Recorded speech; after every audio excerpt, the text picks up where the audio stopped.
Okay, here we go. The New Testament in chronological order. And we said that Matthew, if this is some 30 years later after the resurrection and the ascension, who knows how old Matthew was? We said he probably wasn't 16. We're going to be in Matthew chapter 11. He probably wasn't 16. If he was 16 when Jesus picked him up, that'd make him, 46 or so. But it could even be later than that. It could be another 5 years. It could be, 35 years into it. So he's getting older. He could be 50, could be 55, could be 60 for all we know. Could be 63, we don't know. But he's writing it at a later part in his life, and he's giving the gospel in writing that he's told for all of these decades. He's been telling these accounts and sharing these stories and talking about Jesus for decades, and now he's written it down, and he's writing it primarily with a Jewish audience in mind. Not exclusively, but pretty much. And so the things that he writes are of particular interest to the Jewish people, and he doesn't give a lot of explanation sometimes. He just makes the assumption that that you would be living in Israel, and some of these things that he says would just make sense to you. So it says that after Jesus had finished instructing his 12 disciples, telling them, that they were to go out and he was going to send them out, he went from there to teach and preach in the towns of Galilee. Now, what does that mean, the towns of Galilee? Well, it's the Sea of Galilee, and all around what they called the sea, we would probably see it as a giant lake, but they called it the Sea of Galilee. And so he's going to all of the towns around there, and he's doing two things. He's preaching and he's teaching. And so preaching seems to be more kind of proclaiming and motivational, and teaching tends to be, just showing who God is, who he is in history, who we are, what he expects from us.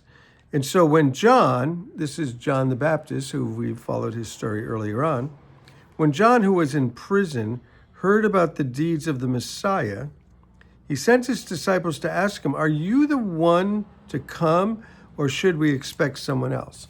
So John obviously expects that the Messiah is coming. And he's really, is he having a doubt here? What's going on? He's asking, "Are you the one, or should we be expecting somebody else?" And so here's how Jesus answers. Jesus said, "You go back and report to John." So, the report would be something that they had maybe seen themselves, right? You go back and report to John what you hear and see. So it's two things: what you hear, those would be the words that Jesus is saying, and then what you see, the things that Jesus is doing. So what are they hearing and what are they seeing? Well, they're seeing this. They're seeing that the blind receive sight.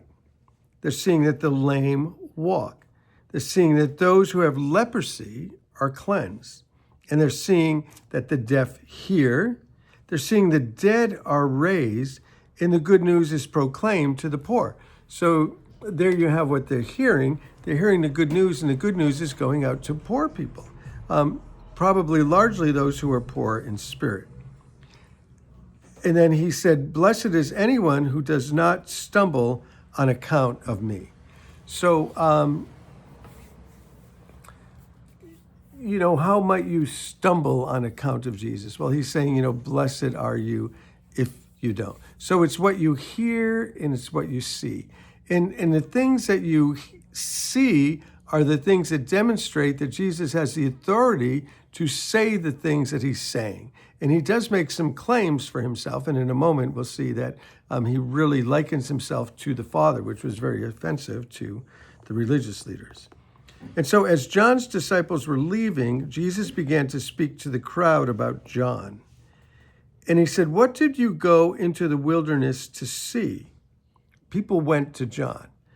"Did you go to see a reed that was reed swayed by the wind, something that was just, every wind of doctrine just pushing him all over the place? If not, what did you go to see? A man dressed in fine clothes?" No, neither of those things would define John. Those who wear fine clothes are in the king's palaces. Then what did you go out to see? A prophet? And he said, yes, John was a prophet.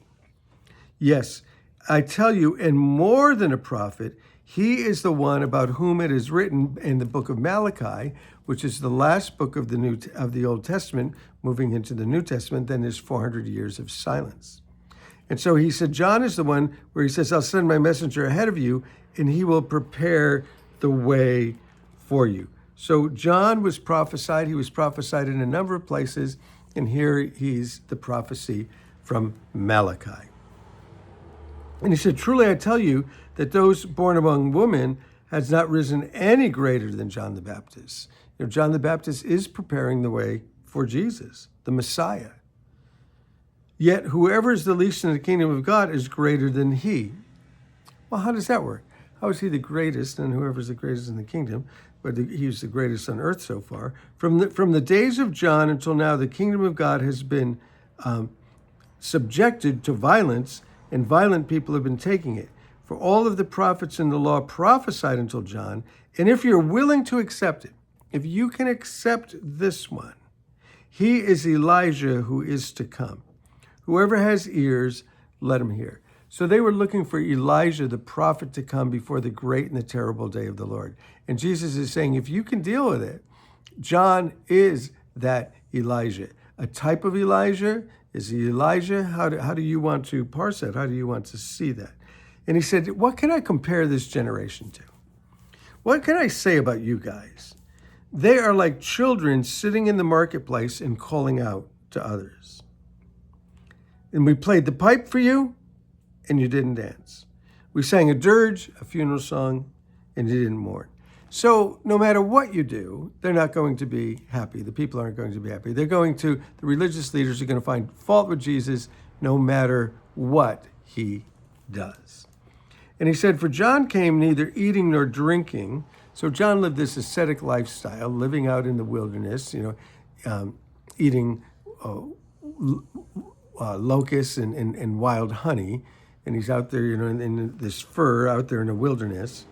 And he came with that kind of a lifestyle, a lot of self-denial. And they said, that guy's got a demon, living a lifestyle like that. And then he said, the Son of Man, Jesus speaking of himself, he said, the Son of Man, he was eating and drinking. Well, John was, giving himself to none of those, and Jesus did. And it says, and then you say of him, he's a glutton and a drunkard, a friend of tax collectors and sinners. But wisdom is proved right by her deeds. So Jesus is again referring to that thing where he said, if we play the pipe, if we play happy music, you don't dance. If we play sad music, you're not sad. It doesn't matter. John can come with the lifestyle he comes with, and you go, oh, forget him. Jesus can come with the lifestyle he comes with, and you'll say, forget him. So we're going to jump just a few verses because this is pretty important. Verse 25. At that time, as the religious leaders are rejecting him and turning against him, at that time Jesus said, I praise you, Father. And he's obviously saying this in the hearing of some of the religious leaders. I praise you, Father, Lord of heaven and earth, because you have hidden these things from the wise and the learned. Well, who are the wise and the learned? Would have been the scholars, the scribes, the Pharisees, the teachers of the law. And these things are hidden from them. Even though they're right in front of them, they're hidden from them. And you have revealed them to little children. You revealed them to those who wouldn't expect. Yes, Father, and this is what you were pleased to do. This pleased God, that the self-righteous went on being self-righteous, and the hungry went on being hungry. And he said, all things have been committed to me by my Father. No one knows the Son except the Father, and no one knows the Father except the Son, and those whom the Son chooses to reveal. Now, this is pretty heavy. Jesus is making himself to be the Son of God here. And come to me, all of you who are weary and heavy laden and burdened, and I will give you rest. Take my yoke upon you and learn from me, for I am gentle and humble in heart, and you'll find rest for your souls. For my yoke is easy and my burden is light. Following Jesus, I have never felt the burden of following Jesus. Just following Jesus is just a joy and a delight. and it says that you'll find rest for your souls. That word souls is the Greek word psyche, where we get our word psyche, Psyche. It's your soul, who you are, your being, your inner being, everything about you, your experience, your past, your future, your emotions, everything in you. God will give you absolute rest. Come to Jesus and have peace, peace, peace. Go to these religious guys, it's just self-righteousness and confusion. Hey, bless you guys. Love you.